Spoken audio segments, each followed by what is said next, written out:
नमस्ते, आप सभी देख रहे हैं न्यूज नाउ में आज का समाचार।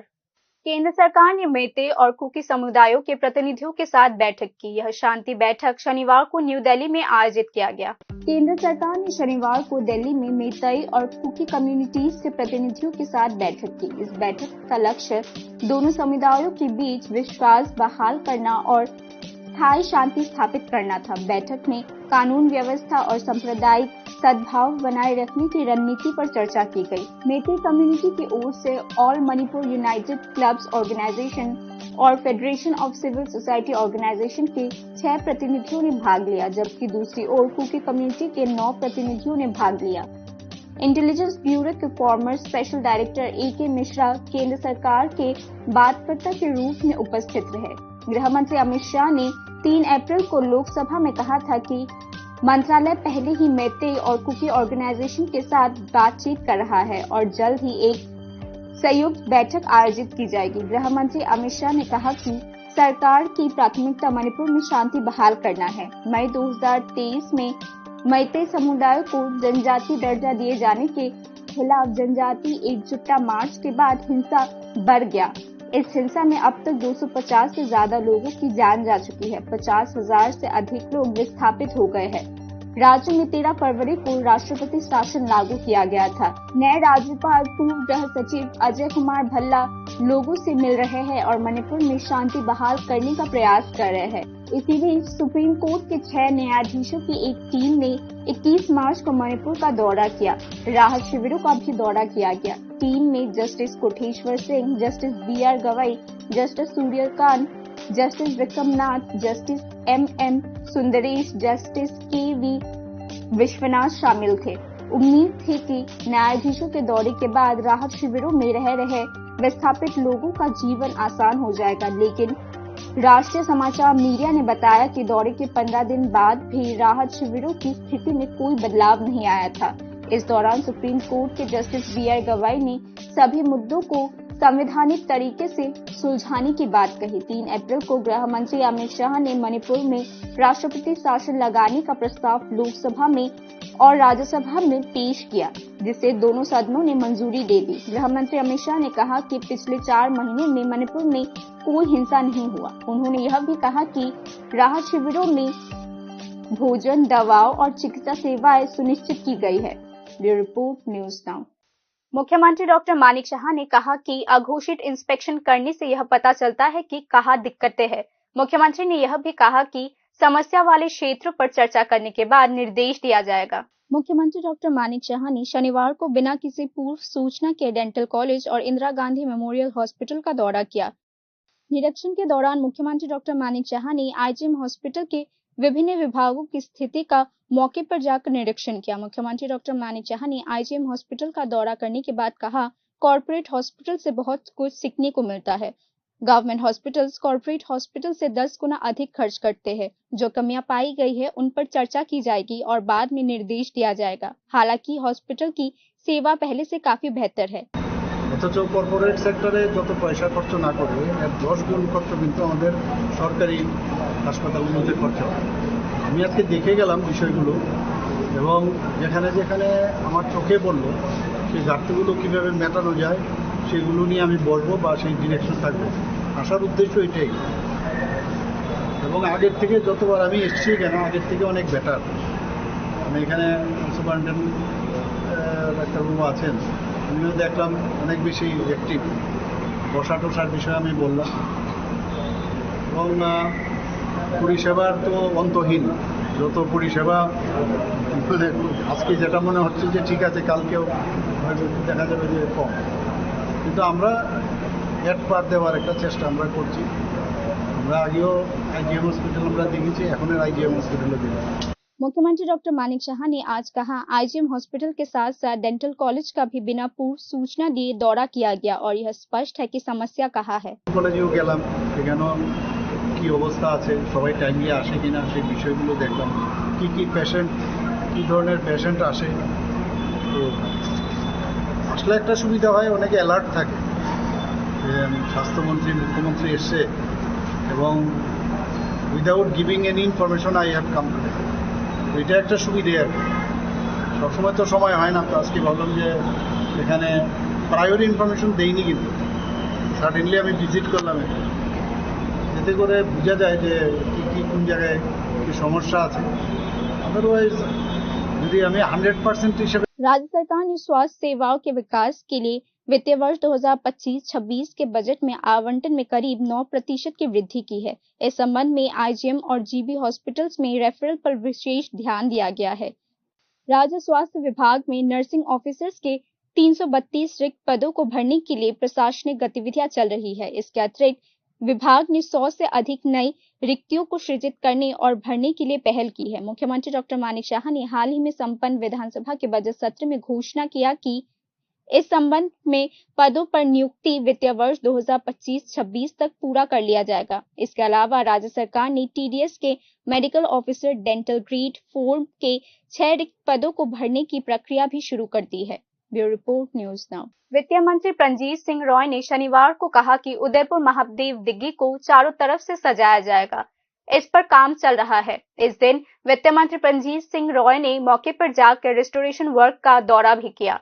वित्त मंत्री प्रंजीत सिंह रॉय ने कहा कि नवीनीकरण कार्य के लिए कुल 40 करोड़ रुपए आवंटित किए गए हैं। वित्त मंत्री प्रंजीत सिंह रॉय ने आज घोषणा किया कि महादेव दिघी के साथ साथ चंद्रसागर दिघी का भी रेस्टोरेशन किया जाएगा। सब उत्तर पूर्वांचल साजाओ, टूरिज्म हाब बनाओ, तो এই ক্ষেত্রে আমরা সেই পরিকল্পনায় চলছে, শুরু হয়েছে কাজ। জগন্নাথ দিঘিতে অনেক বাক বিতণ্ডা, অনেক সমালোচনা শুনতে হয়েছে সরকারকে এবং আমাকে ব্যক্তিগতভাবে অনেক সমালোচিত হয়েছে। বলে আমার কি হবে, এগুলো শুনে লাভ নেই। মানুষের জন্য যা করা তা করবো, তাতে কি বলেছে সেটা শুনে লাভ নেই। राज्य में 10,500 रजिस्टर्ड इंट्रावेनस नारकोटिक्स ड्रग्स के यूजर्स है। एडिक्टेड लोगों के ट्रीटमेंट के लिए पश्चिम त्रिपुरा जिले में 18 और ओएसटी सेंटर्स चालू किए गए हैं। राज्य में नशे के कारोबार के साथ साथ नशा करने वालों की संख्या भी बढ़ रही है। पश्चिम त्रिपुरा जिले में नशा के आदी लोगों के उपचार के लिए 5 ओएसटी सेंटर्स थे। राज्य सरकार ने शनिवार से पश्चिम त्रिपुरा जिले में 18 और ओएसटी सेंटर्स खोले हैं। पश्चिम त्रिपुरा जिले में कुल 18 primary health centres, community health centres में ओएसटी सेंटर शुरू किए गए हैं। राज्य सरकार ने नेशनल एड्स कंट्रोल ऑर्गेनाइजेशन के किसी भी वित्तीय सहायता के बिना यह पहल की है। राज्य सरकार ने पंजाब के out patient opioid assisted treatment model का अनुसरण करते हुए अंततः इंटरवेनस नारकोटिक ड्रग्स के एडिक्शन के साथ साथ अन्य एडिक्शन के उपचार और परामर्श के माध्यम से लोगों को स्वस्थ जीवन में वापस लाने के लिए यह पहल की है। त्रिपुरा राज्य 1919 के सेकेंड हाफ से आधिकारिक तौर पर HIV/AIDS पर काम कर रहा है और 2011 से ड्रग इंजेक्शन लेने वाले लोगों को स्वस्थ सेवा प्रदान की जा रही है। वर्तमान में राज्य में 10,500 पंजीकृत लोग हैं जो ड्रग इंजेक्शन लेते हैं। इस पहल के माध्यम से अन्य ड्रग एडिक्शन भी इस सेवा के दायरे में आएंगे, जिसे राज्य सरकार नशा मुक्त त्रिपुरा बनाने की दिशा में एक मजबूत कदम मानती है। আপনারা জানেন আমাদের এই রাজ্য তথা পশ্চিম ত্রিপুরা জেলা আমাদের নেশা মুক্তির জন্য বিভিন্ন প্রয়াস সেখানে আমাদের রাজ্য সরকার এবং আমাদের জেলা প্রশাসন সেখানে করেছে, বিভিন্ন ব্যবস্থা সেখানে নেওয়া হয়েছে। আজকেও একটা ঐতিহাসিক দিন। সেখানে আগে আমাদের এই পশ্চিম ত্রিপুরা জেলার মধ্যে শুধু মাত্র 5টা আমাদের যে প্রাইমারি হেলথ সেন্টার আছে তাদের মধ্যে আমাদের যে ওএসটি যেটা আছে আমাদের সেটা চালু ছিল। আজকে থেকে আরো 18টা प्राइमरी हेल्थ सेंटर है सेगुली चालू होच्छे। राज्य सरकार ने हाल ही में जारी एक रिपोर्ट में कहा कि जनवरी 2025 तक राज्य में कुल 5,520 इंजेक्शन ड्रग यूजर्स ने ओएसटी सेंटर्स की सेवाओं का लाभ उठाया, जिनमें से 612 पुनर्प्रचार प्राप्त करने के बाद सामान्य जीवन में लौट आए हैं। इसके अलावा राज्य सरकार ने राज्य के 220 स्कूलों में जागरूकता कार्यक्रम और इंफॉर्मेशन, एजुकेशन और कम्युनिकेशन के माध्यम से लगभग 1.556 मिलियन लोगों के बीच HIV/AIDS के बारे में व्यापक प्रचार अभियान चलाया है। राज्य सरकार ने यह भी कहा कि HIV के बारे में जागरूकता बढ़ाने और इसे निपटाने के लिए अप्रैल 2024 से जनवरी 2025 तक राज्य में विभिन्न गतिविधियां आयोजित की गई है। Information, education and communication ICE component के अंतर्गत HIV/AIDS पर जिला स्तरीय सैनिटाइजेशन प्रोग्राम आयोजित किया गया है। जिसमें राज्य के उन 220 विद्यालयों के प्रधानाचार्यों, मुख्य अध्यापिकाओं और प्रधान अध्यापिकाओं ने भाग लिया, जहां इंजेक्शन से ड्रग के उपयोग की व्यापकता की पहचान की गई थी। राज्य सरकार ने हाल ही में जारी एक रिपोर्ट में कहा कि अगस्त से अक्टूबर 2024 तक 3 महीनों के लिए राज्य भर में गहन इंफॉर्मेशन, एजुकेशन और कम्युनिकेशन कैंपेन चलाया गया है, जिसमें 15,56,689 व्यक्तियों, 663 गांवों, 401 स्कूल्स, 36 कॉलेजेस और 140 सार्वजनिक स्थानों को शामिल किया गया है। उल्लेखनीय है कि नशीली दवाओं के यूजर्स को काउंसलिंग और ट्रीटमेंट सर्विसेज प्रदान करने के लिए सितंबर 2024 से जनवरी 2025 तक धौलाई और दक्षिण त्रिपुरा जिलों में 3 नए satellite opioid substitution therapy centre शुरू किया गया है। Bureau report, news now. आजकल युवा नशे की लत में पूरी तरह से ग्रसित हो चुके हैं। इस मामले में इस बार आम लोगों ने सड़क पर उतरने का फैसला किया है। नशा मुक्त त्रिपुरा के निर्माण के लिए शांति बाजार के राजापुर गांव क्षेत्र में प्रमिला वाहिनी सहित आम लोगों ने एक कमेटी का गठन किया है। कमेटी के गठन के बाद इस क्षेत्र के प्रमिला वाहिनियों ने एकजुट होकर कई ड्रग स्मगलर्स को नारकोटिक्स के साथ पकड़ लिया, लेकिन कुछ सब डिस्ट्रिक्ट पुलिस ऑफिसर्स के कारण ड्रग्स का व्यापार फल फूल रहा है, जिसके बाद लोगों ने मनपथार चौकी पुलिस स्टेशन का घेराव कर लिया। ग्रामीणों ने नशे के खिलाफ कार्यवाही करने की ओर मुख्यमंत्री का ध्यान भी आकर्षित किया है।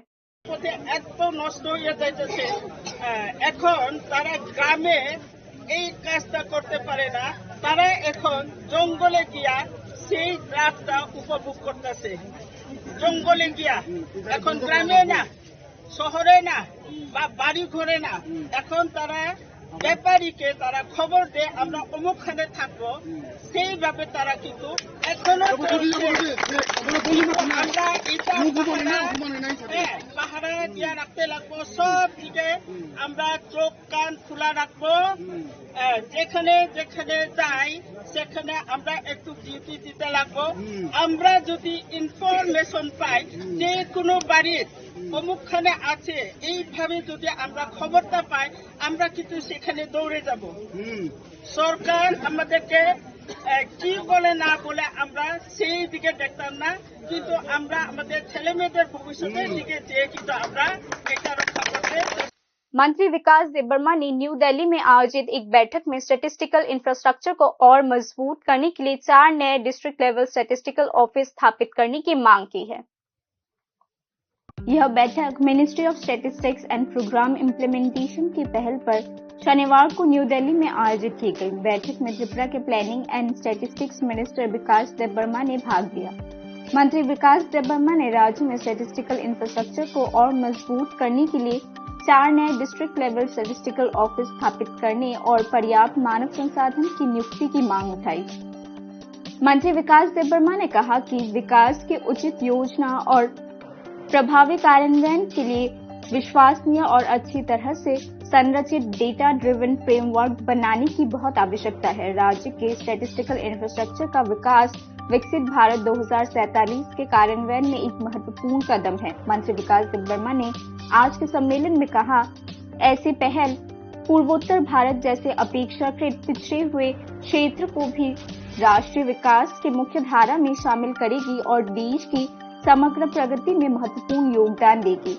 सम्मेलन में विभिन्न राज्यों के प्रतिनिधियों ने अपने अपने क्षेत्र की आवश्यकताओं और योजनाओं पर विचारों का आदान प्रदान किया। आज की बैठक में स्टैटिस्टिक्स बेस्ड गवर्नेंस और डेटा ड्रिवन पॉलिसी मेकिंग पर जोर दिया गया। Bureau report, news now.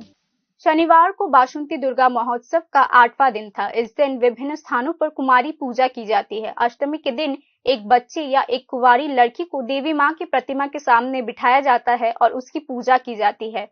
मां की शक्ति को उचित मान्यता देने के लिए हिंदू परंपरा में कुमारी पूजा की जाती है। बाद में स्वामी विवेकानंद ने वेलूर मठ में इसकी औपचारिक शुरुआत की। 91 খ্রিস্টাব্দে বেলুর মঠে স্বামী বিবেকানন্দ শারদীয়া অষ্টমীতে নিজে তিনি কুমারী পূজা সূচনা করেছিলেন। তখন তিনি হিন্দু শাস্ত্র রীতিমতি অনুযায়ী মঠ মন্দিরে বিভিন্ন ধর্মস্থানে কুমারী পূজা প্রচলিত হয়েছিল। আমরা কুমারী পূজা করি কেন? নিজেকে ওষুধ থেকে সংযত রেখে সেই কুমারীকে পূজা করা হয়।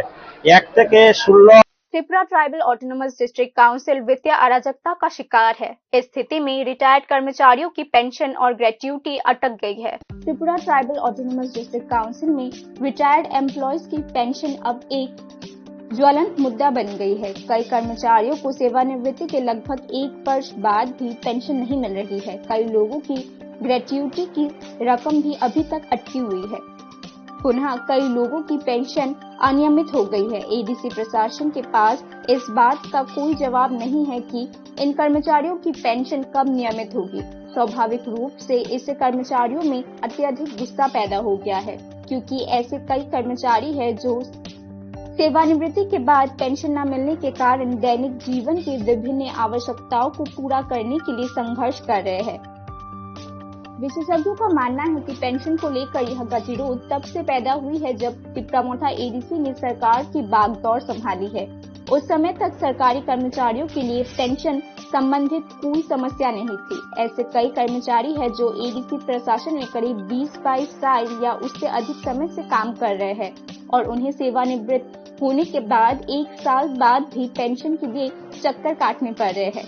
पेंशन प्राप्त करने के लिए सभी प्रक्रियाओं के अनुसार सभी दस्तावेज जमा करने के बाद भी उनकी पेंशन स्वीकृत नहीं हो रही है। कई कर्मचारियों को अभी तक वह लमसम अमाउंट ग्रेच्युटी नहीं मिल पा रही है जो सेवानिवृत्ति के बाद मिलनी थी। कर्मचारी इस पूरे मामले को लेकर इतने नाराज हैं कि उन्होंने एम्प्लॉयज पेंशनर्स एसोसिएशन नाम का एक संगठन भी बना लिया है। इसका लक्ष्य सभी लोगों को अपनी पेंशन के लिए लड़ने हेतु एक मंच तैयार करके देना है। हाल ही में एसोसिएशन ने पूरे मामले को राज्य के मुख्यमंत्री के ध्यान में लाया, क्योंकि भले ही वे एडीसी प्रशासन के विभिन्न स्तरों पर पेंशन मुद्दे के बारे में कई बार सुन चुके हैं, लेकिन समस्या का समाधान नहीं हुआ है। प्रशासन का एक वर्ग मानता है कि आवश्यक धन की कमी से पेंशन में बाधा बन रही है। दूसरी शब्दों में कहें तो एडीसी प्रशासन सेवानिवृत्त कर्मचारियों के एक वर्ग की पेंशन रोके जाने का सारा दोष राज्य सरकार के कंधों पर डालने की कोशिश कर रही है। इसीलिए अब एडीसी के सेवानिवृत्त कर्मचारी इस मामले में राज्य सरकार से हस्तक्षेप की मांग कर रहे हैं। फिर भी कानून के अनुसार राज्य सरकार को एडीसी प्रशासन के कई पहलुओं में हस्तक्षेप करने का कोई अधिकार नहीं है। अगर उसे अधिकार है भी तो क्या राज्य सरकार कोई पहल करेगी, खासकर ऐसे समय में जब एडीसी प्रशासन चलाने का जिम्मा संभालने वाली तिपरामोथा राज्य सरकार की मुख्य साझेदार पार्टी है। Bureau report, news now.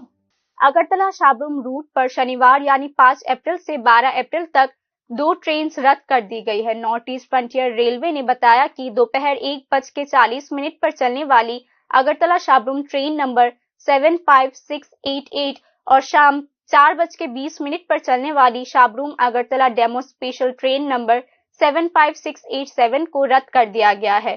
North east frontier railway ने यह भी घोषणा किया है कि 13 अप्रैल से ट्रेन सर्विसेज फिर से शुरू की जाएंगी। कांग्रेस विधायक सुदीप राय बर्मन ने सरकार से कॉन्ट्रैक्चुअल महिला सरकारी कर्मचारियों को भी चाइल्ड केयर लीव यानी सीसीएल प्रदान करने के लिए अपील किया है। उन्होंने इस मामले पर मुख्य सचिव को पत्र भी लिखा है। कांग्रेस विधायक सुदीप राय बर्मन ने राज्य सरकार से महिला कॉन्ट्रैक्चुअल सरकारी कर्मचारियों को चाइल्ड केयर लीव प्रदान करने की अपील की है। कांग्रेस विधायक सुदीप राय बर्मन ने इस संबंध में मुख्य सचिव को पत्र लिखा। कॉन्ट्रैक्चुअल महिला सरकारी कर्मचारी माताओं को अपने बच्चों की देखभाल के लिए छुट्टी का अधिकार है।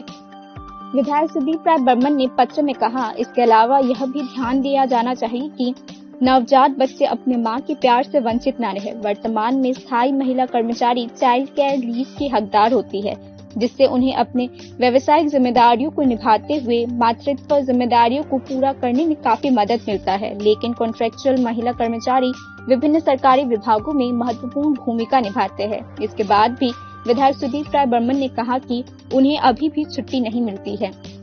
ठेका श्रमिक को अपना काम और पारिवारिक जिम्मेदारियों के बीच संतुलन बनाने के लिए काफी चुनौतियों का सामना करना पड़ता है। विधायक सुदीप राय बर्मन ने पत्र में उल्लेख किया कि यदि सीसीएल नहीं दिया जाता तो कॉन्ट्रैक्चुअल महिला कर्मचारियों को अवैतनिक अवकाश लेने या अपनी नौकरी छोड़ने के लिए मजबूर होना पड़ता है, जिसके परिणाम स्वरूप वित्तीय कठिनाई पैदा होती है।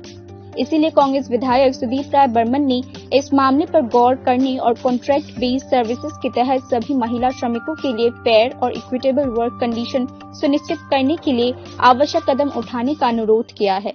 Bureau report, news now. बाकी के न्यूज अपडेट्स के लिए